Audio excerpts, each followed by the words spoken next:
Guys, it's another day.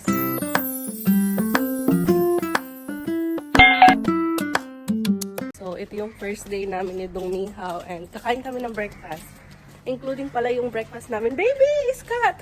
Looks like lipstick. Yeah. Including yung aming breakfast, lunch, and dinner, and all dito. Kaya, pwede kami kumain kahit ano. Here the food, guys. Noodles sa amin ni Dong Minghao. May tinapay and also pakwan. Yun pa si Dong Minghao. Oh, ano pa kayong hinahanap nun? Ito yung area. Go, 8 na.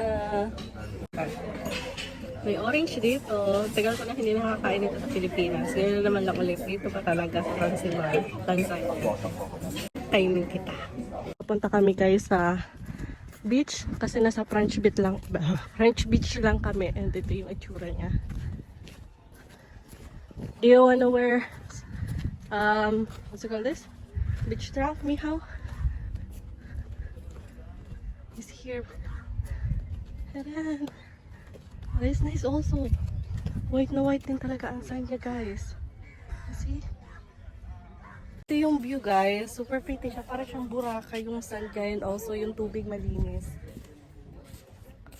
Ayan yung itsura niya. Maganda siya. Ito yung French Beach ng hotel namin.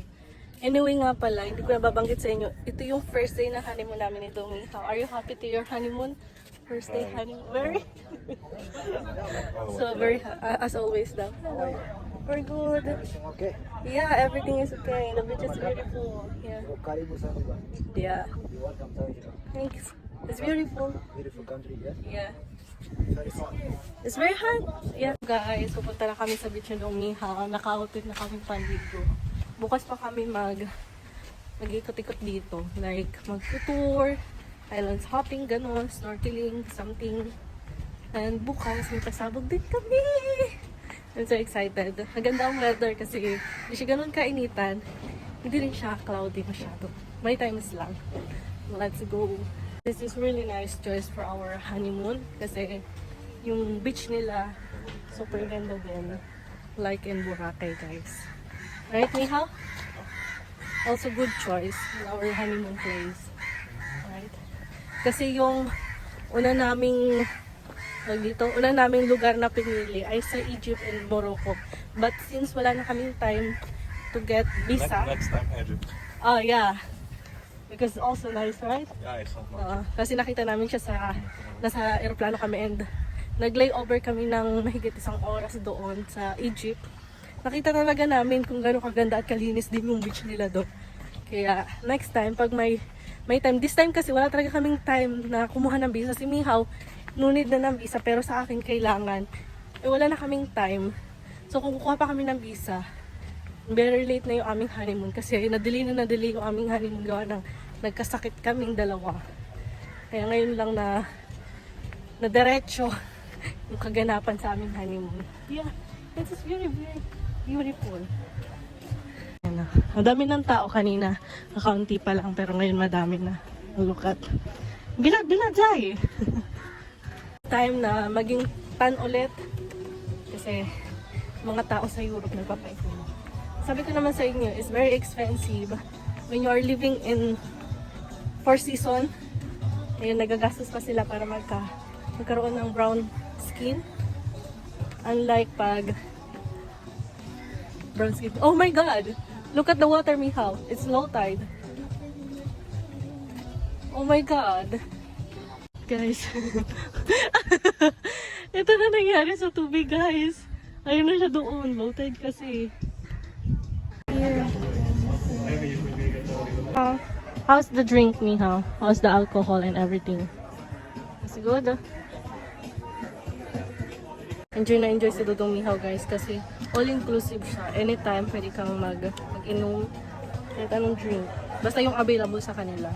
Ang daming tao din dito. Worth it naman talaga ang binayad. Nandito yung view natin. Hindi kami makaligo sa dagat ngayon kasi low tide pala. Mag-aantay kami ng ilang oras bago makaligo. Drink muna. Ngayon, dyan muna kami sa swimming pool. Guys, kakatapos lang namin mag-swimming ni Dong Minghao. I mean, ako pala kasi si Dong Minghao nalasing. Kasi all inclusive pati sa alcohol. Ayun, hindi na nakaswimming guys. Ako na lang. So, ayan na yung kulay natin. Kibang na siya. Ayan, pati sa paa. Hindi na siya pantay. But anyway, pupunta ako sa reception kasi wala kaming adapter. And iba yung ginagamit nila dito guys na yung sasaksakan. Tatluhan pero is yung pahaba siya. So, magtatanong ako kung saan ako pwedeng bumili. Alas 7 yung aming dinner guys. So ayun, nagtanong ako sa reception. Meron daw sila $5. Dito kasi guys, dollar yung ginagamit nila. So kahit nasa Tanzania kami, pwede din naman gumamit ng hindi dollar. Yung pera talaga nila dito. Pero dito halos dollar talaga yung ginagamit. Tawan ko kung bakit. So bumalik ako sa hotel. Kunin ko yung pera. Then meron na kami adapter. Let's go. Tsura guys, so may mga pailaw pala sila dyan. Yan yung ibang hotel, nandito kami sa likod. Kami kumuha ng Crunch Beach guys kasi awan ko, doon kasi sa Boracay kumuha kami and alam na namin yung pakiramdam. Pakiramdam na gano'n. So, ngayon, ito yung hotel namin. And okay din naman. Ang problema lang dito, parang sa Pilipinas din, maraming insekto. Ito na siya guys, pagpagabi na. Tingnan natin yung tubig. Taob na siya eh. Oh my God. Ayan. So nice. Guys, so mag-isa lang ako. Si Dong Mihaw tulog kasi lasing. And ito yung aking food. And also this one.